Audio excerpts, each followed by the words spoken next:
Chapter 2, Heir to the Empire.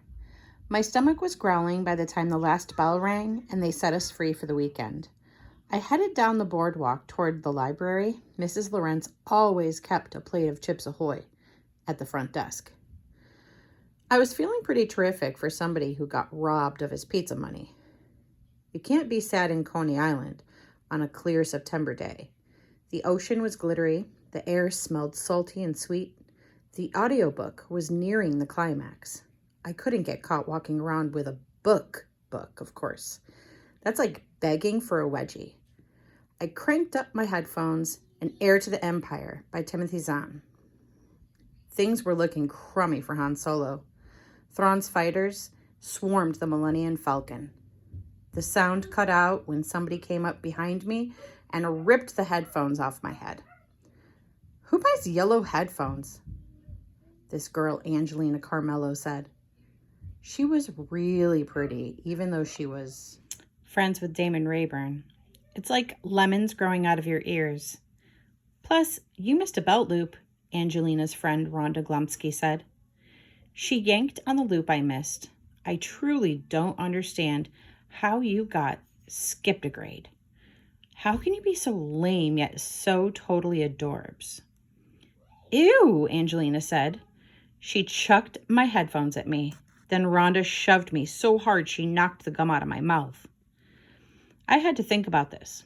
Rhonda Glumsky, ranked 11th prettiest in our grade, said that I, Ben Coffey, was not totally revolting. Even though she practically decked me right after she said it, and her name was a little gross sounding. I know, like I should talk when my name reminds you of where Zombie escaped from.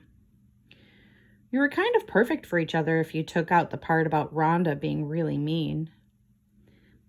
In my side vision, I saw Damon Rayburn coming, which meant I had to be going and fast. I was wheezing a little by the time I got to the library. It wasn't that far a sprint, but my asthma was kicking in and I had forgotten my inhaler. Fortunately, Miss Lawrence had it. You left it on the windowsill again, she said. She pushed a book at me. You need to read this. My daughter can't stop talking about it. I'm looking for a second opinion before I put it on the top of my stack. It was Feathers by Jacqueline Woodson.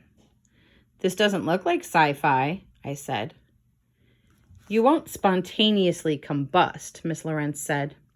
Ben, you'll love it, trust me. After you just said you haven't read it?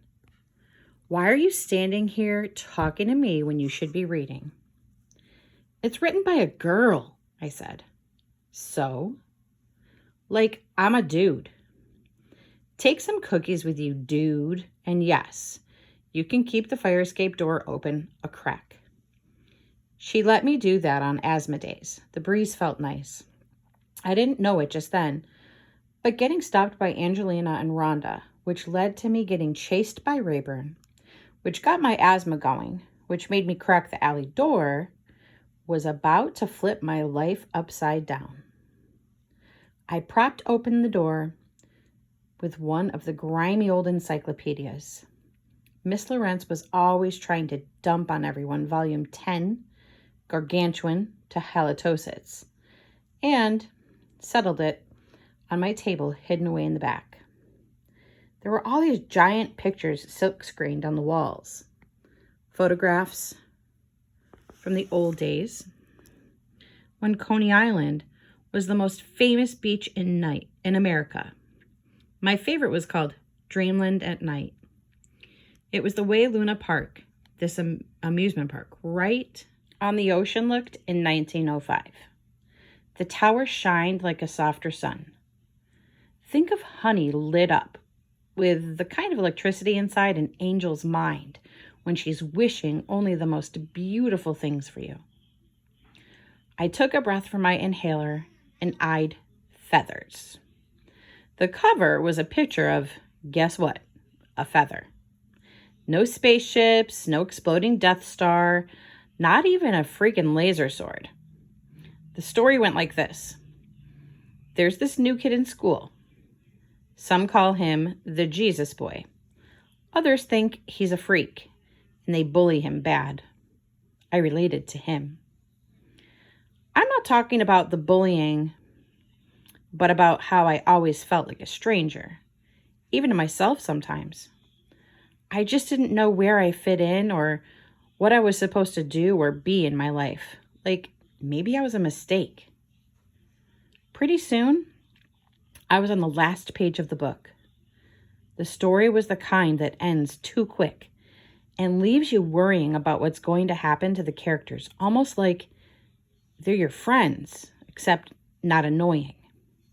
Franny, the narrator, wants to be a writer. Her teacher is telling her that each day comes with its own special moments, and that Franny had better keep an eye out for them and write them down for later. I was okay with that part. I'm sure Timothy Zahn did that kind of stuff when he was writing Heir to the Empire, but I had to stop when I read the next thing Franny's teacher said about these so-called special moments. Some of them might be perfect, filled with light and hope and laughter. Moments that stay with us forever and ever. This was a lie.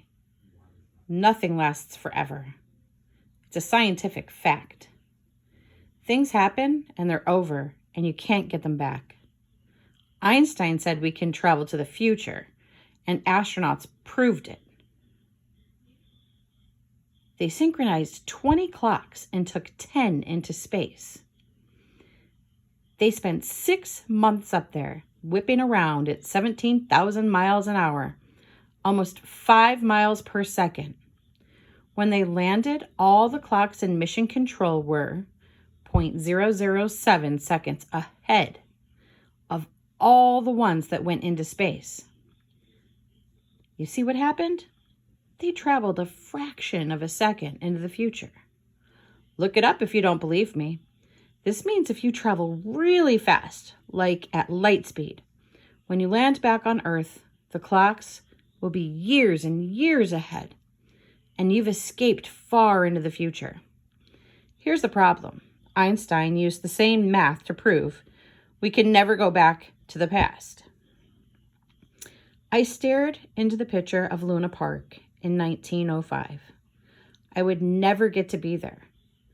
I'd never feel safe with all those gold and silver lights on my face. I'd never see the world from the top of the tower. I'd never believe magic was real. A cat hissed outside the fire escape door. It charged something down the alley. Then came that creepy sound a cat makes when it's mad, like a demon possessed it.